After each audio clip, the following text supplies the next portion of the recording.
Yo creo que es algo que todos los profes deberían de trabajar. No seas tan individualista y más trabajar pues, con toda la comunidad. Al final, cuando hablo de toda la comunidad no me refiero solamente a profesores, familia y alumnos, sino al final me refiero a que podemos tirar de muchas perspectivas y trabajar de muchos puntos de vista. He visto más el cambio en las familias. Buscan una sobreprotección y al final sobreproteger al niño no es que lo quieran más. Si todo es bonito y todo es color arcoíris, cuando llegan al instituto, por ejemplo, al final tiene muchos conflictos internos a nivel emocional. Algo ideal es que todos los profesores vayan a una. No todos los profesores trabajan las emociones en todos los cursos. Depende mucho, lamentablemente, del profe que te toque. Y es que es así, que es que no tenemos por qué engañar a nadie ni mentir. Somos Minta, un espacio para escuchar, entender y acompañar mejor a las nuevas generaciones. Sabemos que, a veces, desde fuera todo parece estar bien, pero, como en el patio, pasan muchas cosas, porque escuchar a tiempo también cambia historias. Esto es ¿Cómo está el patio?, un podcast sobre emociones, adolescencia y bienestar emocional, creado por Minta. Bienvenidos. Bienvenidos, bienvenidas a este podcast de Cómo está el patio, que así lo hemos titulado, Ángel. Sí. Muchas gracias por estar aquí. Bueno, a ti Sí. y a Curro, que estará por aquí también en escena. Pues nada, muchas gracias a vosotros por invitarme. Bueno, Ángel Garrido, de ti sé muchas cosas, pero quiero que tú también nos la cuentes, porque una de las cosas que nos llama la atención en el equipo, bueno, pues es tu energía y tu manera, ¿no?, de transmitir cómo estás aportando tu grano de arena al sistema educativo, ¿no?, y aportando tu granito de arena a estos jóvenes, adolescentes, niños, niñas, ¿no?, que están a tu cargo en las clases. Sí. Entonces, bueno, no me quiero adelantar mucho, así que cuéntame quién eres y qué haces con tu vida. Bueno, pues, yo soy Ángel Garrido, soy maestro en la pública, en la educación pública aquí en Madrid. Y bueno, yo me empecé a dedicar a la enseñanza un poco por el empuje de la familia de mi pueblo. Yo soy de un pueblo de Jaén, se llama Tú no, Bailén. madrileño no eres. No, se nota por el acento. Y sí, es algo que no quiero perder. Y porque al final son mis raíces. Claro. Y, en fin, yo no sabía a qué quería dedicarme cuando salí de bachillerato. Yo creo que como muchos adolescentes en esa edad. Y sí es verdad que me gustaba mucho y me llamaba mucho la atención el tema de bombero. Esa profesión y me sigue llamando mucho la atención. Pero a raíz de una escuela de verano en la que yo era monitor en mi pueblo, la familia de esa escuela de verano me empujaron a mí a que yo creara mi propia escuela de verano. Y sí es verdad que no me lo tomaba como un trabajo, me lo tomaba como que iba a disfrutar con ellos. Y yo creo que a raíz de ahí empecé a tener más contacto con los niños y eso hizo que ya pasara de ser un trabajo a una vocación y de una vocación a amar la propia educación. Qué bueno. O sea, que otras personas vieron en ti cierto talento, ¿no?, con el conectar con los niños o con la enseñanza antes que tú mismo, por así decirlo. Sí, sí puede ser. De hecho es que diría que sí, porque al final es como te comentaba antes, yo no sabía cuál iba a ser mi futuro y yo creo o quiero creer que tengo una conexión con los niños. Qué bueno. ¿Y esta conexión que tienes con los niños, de alguna forma te diste cuenta desde el primer momento o has ido construyendo un entendimiento con el mundo infantil o el mundo juvenil poco a poco? Sí, pues yo creo que va de la mano.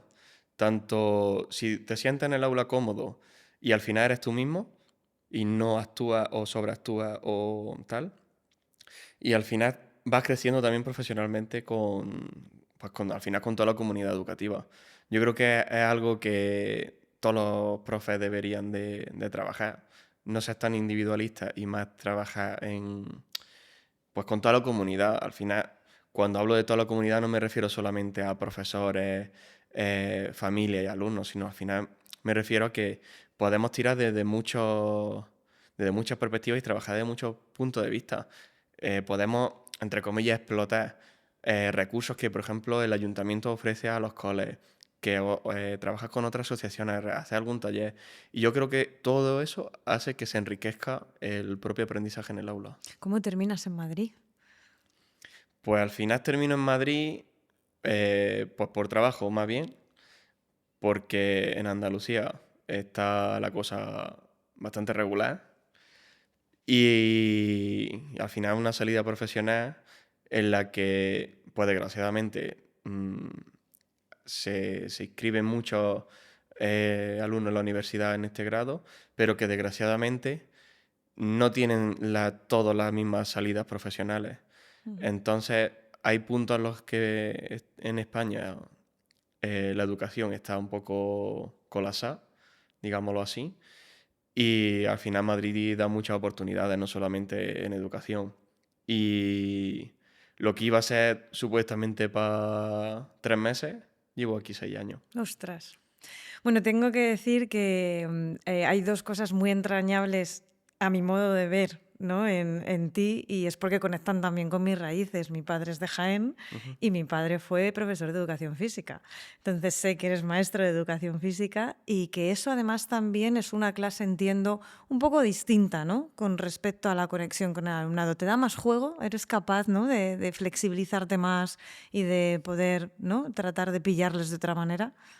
A ver, yo es que no puedo ser aquí objetivo. O sea, yo creo que la educación física para mí es la mejor asignatura que hay en el colegio, junto con música y plástica. No eres objetivo, desde luego que no. O sea, no soy nada objetivo con eso, porque yo creo que en esas dos asignaturas, pero más en educación física, al incluir el movimiento dentro del aula, partimos de que ya no estamos en una clase, los niños se sienten ellos. No es como en un aula en la que se hacen mates, lengua y tal. Por mucho que queramos innovar en clase, al final son la materia y el contenido es lo que es. Y es así como a los profes nos exigen trabajar. Pero educación física, aunque obviamente hay que seguir también unos contenidos y un currículum, pero las clases son bastante más dinámicas y se ven en educación física cosas que desde otras asignaturas no se ven. De hecho, hoy mismo he tenido a la orientadora en mi clase porque quería ver a un niño con necesidades, cómo se desenvolvía, cómo, en fin, un poco trabajar... Cómo se movía incluso. Exacto, cómo él se desenvuelve con las habilidades sociales fuera del aula. Y al final sigue siendo aula. Pero se rompen las paredes, se rompe el espacio. Educación física se puede hacer en la clase, en una aula ordinaria, se puede hacer en el patio, se puede hacer en el gimnasio, se puede hacer en un pasillo del cole, se puede hacer en una pista que esté techada. O sea, se puede hacer educación física al final en muchas partes del cole. Qué bueno, Ángel. Una de las cosas que también te quería preguntar es cómo viene un poco tu pasión también o tus fortalezas o habilidades con respecto a las redes sociales y la manera en la que tú estás comunicando en redes sociales las cosas que haces. ¿Esto de dónde viene? ¿Este humor, esto viene de Andalucía o de dónde viene? A ver, yo no sé si viene de Andalucía o de mi manera de ver las cosas. Porque para quien no nos esté viendo, Sí. pareces un tío serio. O sea, quiero decir, has venido muy formal, ¿sabes? Tú aquí te colocas a hablar, pero es que luego después en redes sociales es un chiste. Sí, no, y en el aula al final, yo creo que un profe que le guste estar en el aula y que le guste mucho a los niños, al final se mete en el barro. O sea, yo no soy el típico profe que abre el libro y dice actividad página 4, actividad 3. No soy así pues porque no me gusta esa metodología. Yo soy de tumbarme con ellos, de sentarme, obviamente también les cae la bronca. O sea, no es todo risa ni diversión, también les cae la bronca. Pero al final soy también parte de su vida. Y yo creo que desde ahí es cuando realmente empieza el aprendizaje. Y al final la educación física pues viene del movimiento. Yo no me puedo estar quieto, tengo que estar todo el rato meneando cualquier parte del cuerpo, cualquier cosa. Y al final eso es lo que yo le quiero transmitir siempre a ellos. Pero y el tema de hacerte una cuenta de Instagram y Sí. bueno, hacer este tipo, ¿no? Desde aquí tenemos que animar. Bueno, ¿cuál es tu cuenta de Instagram? Bueno, mi cuenta de Instagram es Maestro Ángel Garrido. Le doy más caña a Instagram que, por ejemplo, a TikTok o Ujú. LinkedIn o alguna otra red social, pues porque al final el tiempo es el que hay y no puedo, o sea, yo hablo de mi vida personal y no puedo dedicarle tanto tiempo. Al final, las redes sociales hay que dedicarle tiempo. Ujú. Y esto viene, o sea, la cuenta la abrí creo que hace 4 o 5 años. Esto es pandemia, ¿eh? Sí. O Eh, sea, justo después Pre, de la post, pandemia, post sí, post pandemia. pandemia, sí. Y, y nada, o sea, harto ya de ver a mi primo, a mi tío, a mi amigo tomándose un café, o sea, viendo al final su vida, pues que personalmente, o sea, me alegro porque se vayan a tomarse un café al bar Manolo, pero la verdad es que me interesaba bastante poco y al final veía el tiempo de actividad que pasaba un mogollón de tiempo en Instagram y que al final no me servía para nada. Ujú. Entonces dije, voy a dejar la cuenta personal mm, eliminada, borrada, archivada, como queramos verlo, y me voy a crear una cuenta de profe en el que darle la vuelta a la tortilla y poder aprender de una red social. Y al final salió de ahí. Y, o sea, al final el contenido que subo a la cuenta viene de cómo a mí me gustaría ver una cuenta de Instagram, pues cosas de Ujú. humor, cosas también de oferta de trabajo, de compartir libros, de compartir artículos científicos, de compartir el día a día en el aula. Qué bien. Y Ángel, sobre todo con respecto a cómo estás viendo a los jóvenes, sobre todo en Ujú. ese movimiento natural, en ese movimiento libre, pues no sé si verás muchas diferencias en cuanto también su salud mental. ¿Cómo estás viendo ahora mismo a estos jóvenes que estás tratando o a estos niños o Sí, niñas que estás tratando? ¿Qué edades, por cierto, tienes en clase? pues, o sea, yo ahora mismo estoy en un colegio de primaria y doy entre 6 y 7 años hasta 12. ¿Y cómo están tus niños? A ver, yo creo que están ¿Cómo les contentos. ves? Pero sí es verdad que el día a día en el colegio es una vida muy rápida, en el que tenemos que solucionar problemas de forma instantánea en el momento y pues porque al final la vida de ahora evoluciona a pasos agigantados. Y nosotros tenemos que darle herramientas y estrategias a esos niños para poder gestionar lo que al final están Mm. viviendo. O sea, yo me acuerdo cuando era pequeño de que no se vivía tan rápido. O sea, de que era todo más pausado, más tranquilo. Si no teníamos que parar, nos parábamos. Pero es que ahora es, Todo prisa, toda sí, todo aceleración. Bueno, prisa. mucho estímulo Sí. también, ¿no? Claro, al final también están, yo lo veo que están como muy estimulados, Ujú. tienen sobreestímulo. Porque cualquier cosa al final que vayas a hacer en clase, si no la han visto antes, conectan. Pero en cuanto ya un día trae una pegatina, ese día están muy ilusionados. Pero al día siguiente ya te piden por qué no has traído la pegatina Ujú. o incluso es que la trajiste ayer, ya hoy Ya. no la quiero. Ujú. Entonces ese sobreestímulo hace que también los profesores nos frustremos. Decir, joder, es que he hecho una actividad, la tenía programada para 45 minutos, la han hecho en 20 minutos, a ver ahora qué hago. Al final tienes también que improvisar con ellos. Ujú. O sea, que sí que les ves muy demandantes, ¿no? De tiempo, de exigencia, de estímulos, en el sentido de dame Sí, algo ya, dame algo distinto, dame algo nuevo, ¿no? Un poco lo que pasa en las redes sociales, ¿no? sí. Que es todo el rato estímulo nuevo, estímulo nuevo. Efectivamente. Al final es como, pues como TikTok, como Instagram, que no paramos de ver vídeos, no paramos de... Y al final es que no tenemos sueño, porque al final el cerebro está sobreestimulado. ¿Cuánto tiempo llevas trabajando en la pública? En ¿Cuántos la años? pública llevo 2 años. 2 años. Y anteriormente has estado trabajando con niños también, ¿no? Anteriormente he estado en colegios, tanto en la entidad privada como en la entidad concertada. Mm. Y durante todo este tiempo, que llevas 10 años en activo a lo mejor, o... ¿En colegio? Sí, en colegios. No, 7. 7 Sí. años, bueno, que es bastante. ¿Has notado diferencias? Es decir, hace 7 años y te remontas hace 7 años, era 7 años más joven también, Sí. pero hace 7 años los niños, las niñas, los jóvenes eran distintos o no tanto. Yo creo que, o sea, a nivel niño, la estructura del niño, no he visto que haya cambiado mucho, exceptuando que están sobreestimulados. He visto más el cambio en las familias. Ajá. ¿Vale? ¿Por qué te digo esto? Porque buscan una sobreprotección y al final sobreproteger al niño no es que lo quieran más. Ujú. ¿A qué me refiero a esto? Si tú le das el espacio a tu niño o a tu niña de que pueda sentirse libre, de mancharse en un charco, de suspender, de equivocarse, al final todo esto hace que crezca como persona. Si todo es bonito y todo es color arcoíris, Mm. cuando llegan al instituto, por ejemplo, al final tienen muchos conflictos internos a nivel emocional. Y esto hace que al final los institutos pues necesiten protocolos de suicidio, necesiten abrir protocolos de bandas violentas, o sea, necesitan abrir muchos protocolos y, o sea, eso la verdad que a mí me da mucha pena. Has visto más activación de protocolos Sí, también. Ya.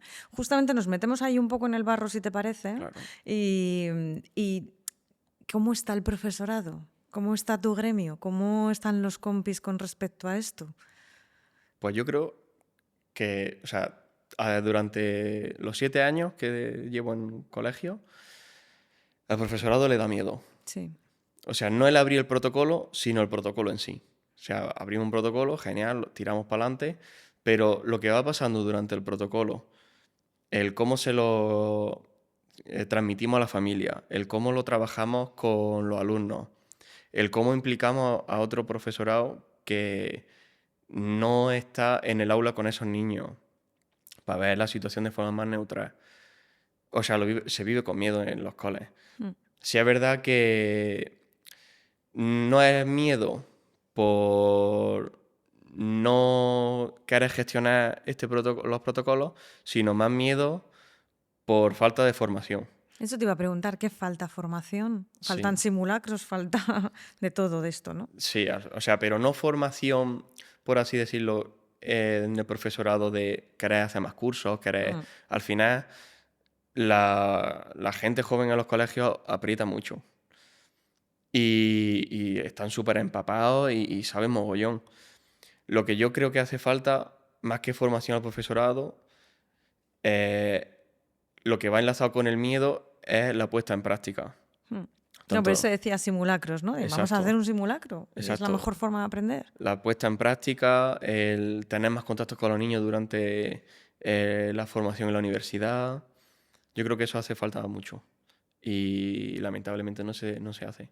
Al final, el grado de magisterio no es como el grado de administración y dirección de empresas, que en magisterio se trabaja con niños y en la otra carrera se trabaja con papeles. Y los niños no podemos hacer que los niños sean papeles ni sean números. Ujú. O sea, tenemos que trabajar más la gestión emocional en el día a día que estamos viviendo ahora, mucho más que antes. Pero también esto es complicado, ¿no? O sea, es decir, nos encanta decir hay que trabajar la gestión emocional, hay que trabajar la inteligencia emocional en el aula, en el cole, tiene que ser algo transversal, ¿no? Ujú. Ojalá hubiera una asignatura solo de educación emocional, pero ni tampoco, porque al final todos los profes tienen que trabajar, ¿no? Gestión emocional en su asignatura, en su forma de comportarse, en ese modelaje. Pero qué difícil es, ¿no? También con el currículum tan exigente, con el día a día, ¿no? Con los ratios muchas veces que hay en las clases. O sea, ¿cuál sería un poco tu propuesta o tu ideal de, bueno, en la educación física quizá lo tengas también de nuevo, pues un espacio mucho más oportunista, ¿no? Para poder trabajar esa gestión emocional. Pero ¿cuál sería esa propuesta? Que hubiera más espacio en el tema de la tutoría, que hubiera más espacio entre las clases, que el currículum no apretara tanto. ¿Cómo sería algo ideal, eh? Algo ideal es que todos los profesores vayan a una. A esto me refiero en el que no todos los profesores trabajan la emoción en todos los cursos. Depende mucho, lamentablemente, del profe que te toque. Y es que es así, que es que no tenemos por qué engañar a nadie ni mentir. Pero dependiendo del profe que te toque, trabaja la gestión emocional o se involucra más en el contenido de la asignatura. Ya. O sea, hay que trabajar los contenidos y los criterios y el currículum, pero cuando hay que parar la clase porque un niño esté llorando y no sabemos qué le pasa, hay que parar la clase. Y no pasa absolutamente nada. Hay muchos profesores que solo pasan por alto y deciden dar su asignatura. Sí, o cuando viene una crisis de qué es lo que hago, qué tengo que hacer, ¿no? Y de qué manera puedo involucrar, porque esa crisis no solamente le está afectando a la persona y al menor, sino que está afectando alrededor, tiene un impacto, ¿no? Y entonces es cómo voy a trabajar luego a posteriori este impacto. No es que en el momento tenga que ser un 10, no es que en el momento tenga que saber exactamente qué es lo que tengo que hacer, pero sí a posteriori, con esa toma de conciencia, ¿no? O con ese asesoramiento que a lo mejor se puede tener, de vale, ¿y esto cómo lo recojo? Si ha habido una niña que a lo mejor se ha autolesionado y se sabe, ¿no? O algo por el estilo, que sean crisis así graves Sí, que se están viviendo en los coles, estas crisis graves. sí. O sea, eso se vive en los coles y sobre todo, más que en coles, en los institutos. Los adolescentes de los institutos a día de hoy lo están pasando mal. Y los profesores que llevan más tiempo en la enseñanza lo dejan pasar por alto, lamentablemente. Claro, pero siempre me pregunto, de aquellos barros, estos lodos, ¿no? Es decir, en primaria tiene que haber un caldo de cultivo, porque al final no es solo que en el instituto surjan las cosas así como así, sino que, bueno, es primaria también, ¿no? Ahí hay menos detección, se pasan las cosas más por alto. ¿Cómo podemos anticiparnos un poquito? Claro, una de las cosas que me está viniendo a la cabeza es, bueno, pues intervinamos en primaria, ¿no? Y pongámosles bien el foco. ¿Hay recursos para esto? En primaria hay recursos, pero hasta cierto límite. No todos los colegios tiran para adelante con esos recursos y no todos lo tienen. Hay maestros en primaria y maestras que son maravillosos y que con pocos recursos hacen maravillas. Y pasa el efecto contrario. Profesores y maestros que tienen muchísimos recursos y no lo terminan de explotar, incluso no lo llegan a valorar. Ángel, ¿te dieron un premio? Sí, bueno, Cuéntanos un poco, claro, estamos aquí, nos hemos puesto muy serios nos hemos puesto aquí con los protocolos y tal. Entonces, cuéntanos un poco, ¿y este premio de dónde viene? Cuéntanos. a ver, este premio es de Educa Banca, en el que las familias presentan a los profes y hay miles y miles de familias que presentan a su profe, pero a raíz de ahí se hace luego una criba de 20, entre 20 o 30, no sé, no más de ello, y ahí sales como nominado.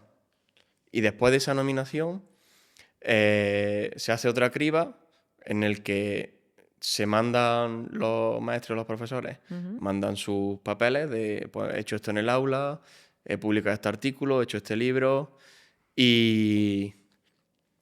Te nos Tranquilo. mosqueado. Claro, está mosqueado pues, porque escucha otros sonidos que no le cuadran. Y a raíz de esos 10 finalistas, pues ya se hace una gala en A Coruña, fue cuando yo fui. Y nada, ahí eligen los que han tenido más méritos según un jurado que ellos bareman. ¿Méritos de qué tipo? Bueno, méritos que igual yo no comparto mucho, Mm, pero porque se premia y se valora más la formación académica y la investigación que lo que se hace en el propio aula. Pero bueno, la verdad que es una experiencia bonita porque al final conoces a otros profes que ves a través del móvil y compartes experiencias con ellos y la verdad que es una experiencia bonita. Qué bien. ¿Te han escrito a través de la cuenta de Instagram profesores que les has inspirado o incluso alumnos? Sí, o sea, me escriben tanto alumnos como profesores, como opositores, como profesores de la universidad, o sea, me escriben mucha gente. Yo intento responder a todo el mundo, pero, o sea, alguien siempre se me queda en el tintero. Pero sí, o sea, maestros dándome las gracias porque han encontrado trabajo gracias a la oferta que yo he publicado. Alumnos de hace 4 años, profe, ¿cuándo va a venir a vernos? Va a venir a la graduación a vernos. O sea, al final son la mayoría comentarios bonitos. Sí, es verdad que hay otros que no lo son tanto, porque al final una red social está expuesto tanto para lo bueno como para lo malo. Efectivamente. Y ahí, pues uno tiene que crearse una coraza de que no puede afectarte todo lo que ves, ni tanto para bien ni tanto para mal, porque no todo es bonito ni no todo es malo. Y si tiene una cuenta de Instagram o cualquier otra red social, tiene muchos seguidores, no puedes venirte muy arriba porque un día estás arriba y otro día estás abajo, y así es la vida. Y tampoco puedes venirte abajo si lees algún comentario o alguna crítica que no compartes. Al final así es la vida. Y comentando cómo es la vida, ¿con el alumnado te da tiempo a precisamente tener estas charlas o te gusta tener estas charlas o estos comentarios de la vida, no solamente de la asignatura, el temario y tal? ¿Tienes Sí. esa posibilidad? Es que más que debatirlo con ellos, lo aplico en la práctica. Ujú. ¿A qué me refiero con esto? Pues a lo mismo que hemos hablado al inicio de la conversación, de que tenemos que trabajar conjuntamente, no solamente los maestros, familias y alumnos. ¿A qué me refiero con esto? Pues que hay que o sea, me gusta trabajar con los niños desde la sensibilización y desde la empatía. Y en la práctica en educación física decimos, es que es bonito decirlo, pero ¿cómo se aplica? Pues te puedo poner un ejemplo práctico. Hace 3 años hablé con una asociación de aquí de Madrid sobre silla de ruedas adaptado, y esa asociación vino al cole con un mogollón de sillas de ruedas adaptadas, probaron las sillas, se montaron, invitamos al cole alguna atleta paralímpica que, por ejemplo, sea invidente o que tenga alguna discapacidad, y tratarlo desde ahí y ellos poderlo vivenciar y hacer actividades junto con la persona que realmente está en el día a día en ese barro. O sea, eso es muy bonito. Qué bonito. Sí, sí, eso es súper potente. Sí. O sea, Eso yo creo que es lo no... más potente que a día de hoy estoy haciendo en los coles. Qué bien. Traer la realidad al aula, ¿no? Y a partir de ahí dar aprendizajes de vida también, Efectivamente, ¿no? porque al final, o sea, el aula es muy bonito hacer juegos, pero cuando salen fuera del cole, la realidad no es juego. La realidad es que se pueden cruzar con cualquier tipo de persona, con cualquier discapacidad, y hacer frente a este tipo de situaciones, yo creo que eso es lo que realmente enriquece a cualquier cole. Qué guay. Y Ángela, sí, ya que ya estamos un poco terminando, ¿qué mensaje? Porque hay veces que en Minta nos escuchan padres, madres, otras veces nos escuchan Sí. más profesorado, docente. Entonces sí que nos gusta un poco a los invitados pues ponerles un poco en aprieto, ¿vale? Y preguntarles, bueno, pues ¿cuáles son esos mensajes o esos... No me gusta decir consejos, porque tampoco estamos aquí para enseñar a nadie, porque tenemos mucho que aprender todos, ¿no? Pero sí, ¿cuáles son esos mensajes que aquí te gustaría dar a tu gremio? Porque yo he escuchado en esta entrevista que, lo están pasando mal, que el aula está cambiando, que se activan protocolos, que hay una situación ahí tensa, ¿no? Por así decirlo. Entonces, ¿cuál es el mensaje o los mensajes que te gustaría dar? A ver, yo creo que principalmente me gustaría dar 2 mensajes. Venga. Uno es que los futuros maestros no se vengan abajo, los que estén en la carrera. Esto es un trabajo de fondo. Nunca vamos a ser especialistas en nada. Nunca vamos a terminar de ser el mejor profe de. Y el que quiere realmente lo va a conseguir. Si es verdad que cuando sales de la carrera, pues todo el mundo quiere trabajar. Y ojalá y fuera así, pero lamentablemente no lo es. Y al final esto es un trabajo de constancia. Entonces, que no se vengan abajo, porque he conocido en la carrera a gente muy bonita y que realmente yo sé de primera mano que lo harían genial en los colegios, y que lamentablemente no están trabajando en ningún cole Yeah. por la situación en la que se compromete la educación.